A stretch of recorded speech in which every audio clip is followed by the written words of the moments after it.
a rec for a knee series. So I'm going to grab my patient rec and I'm going to come over and scan their name on the computer, and it's going to bring up the exams that I need to do. I'm going to be doing an AP knee, an AP medial oblique knee, a lateral, an intercondylar fossa projection, as well as a patella view. My AP knee, medial oblique, and lateral knee, we have to do a tube angle. If the pelvis is less than 19 centimeters, you're going to do a 3 to 5 degree cotted angle with your tube. If the hips are 19 to 24 centimeters, you're going to do a perpendicular tube angle. And if the hips are 24 or above 24 centimeters, you're going to do a 3 to 5 degree cotted angle on your tube for your knee x-rays. My name's Bri. I'm going to be taking your knee x-ray today. What's your last name? Flintstone. And your birthday? 3/16/89. Is there any chance you could be pregnant? No. Okay. Well, I'm going to have you put a gown on and just take your pants off for the knee x-ray, okay? So I have my tube detented and set at 40 inches from the bucky. My cassette is in lengthwise. I have a 10 by 12 inch cassetted. The top of the strip is facing the head of the patient, so when we put it in the reader, it will come up correctly. And I have my right marker on. And the tube is also lined up with the bucket. Okay, Wilma, right this way. And lay down face up. And I'm going to cover you up with the sled apron.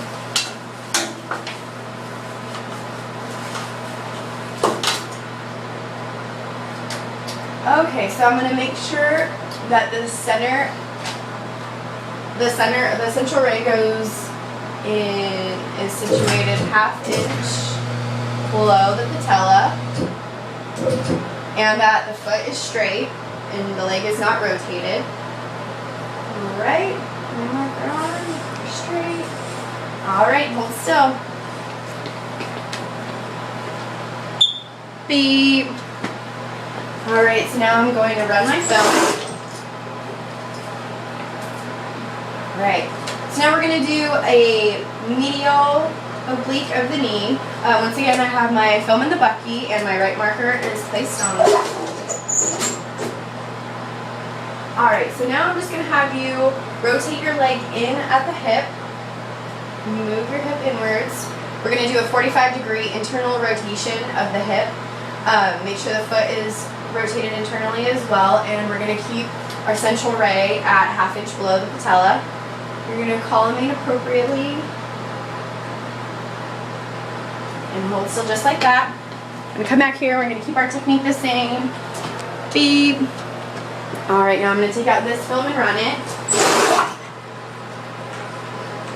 And now we're going to do the lateral knee. Once again, we're going to use the 8 by 10 lengthwise. Got my right marker on there.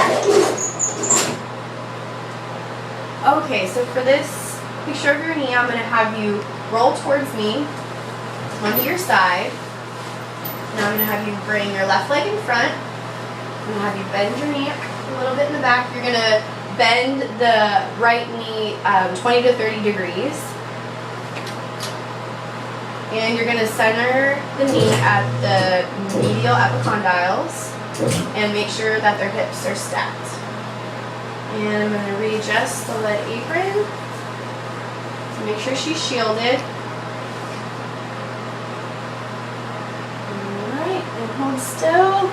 Once again, my technique is going to stay the same. Beep.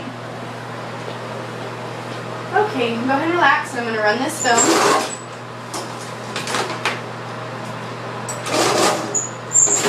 So for the next projection, I'm going to do the AP axial intercondylar fossa projection. I'm going to use an 8 by 10 film. I got my marker on there.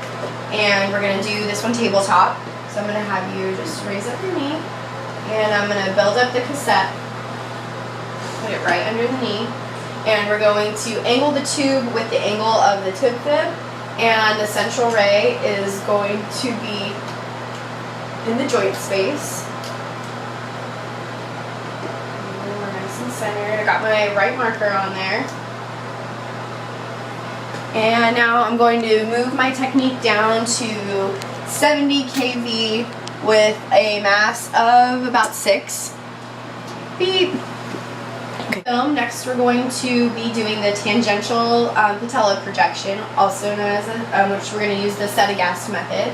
I'm going to angle my tube with the angle of the leg as much as they can angle it. That's how much I'm going to angle the tube to the tib fib. And I'm going to center at the joint space once again.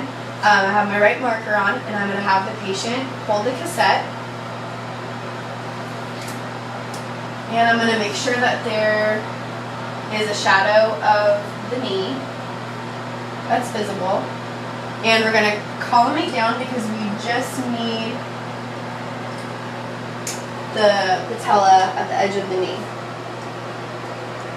Okay, so hold it still just like that. And I'm going to keep my KVP at 70. And I'm going to do a mass of 1. Beep. Okay. Now I'm going to run this film. Our films, we have our 5 knee views up on the screen. This first one is the medial view of the knee, our medial oblique view. We have our marker present. We have evidence of collimation. The criteria for this is that we should have tibia and fibula separation, which we have right here. You should be able to see both of the tibial plateaus, and the patella should be to the side of the femoral condyle. This is our AP knee. Once again, we have our marker, collimation. On this, the fibula should be superimposed a bit on the tibia. The patella will be superimposed on the femur. There should be no rotation, and you should have an open joint space on the femoral tibial joint, and the knee is fully extended. This is our lateral knee with our marker and collimation.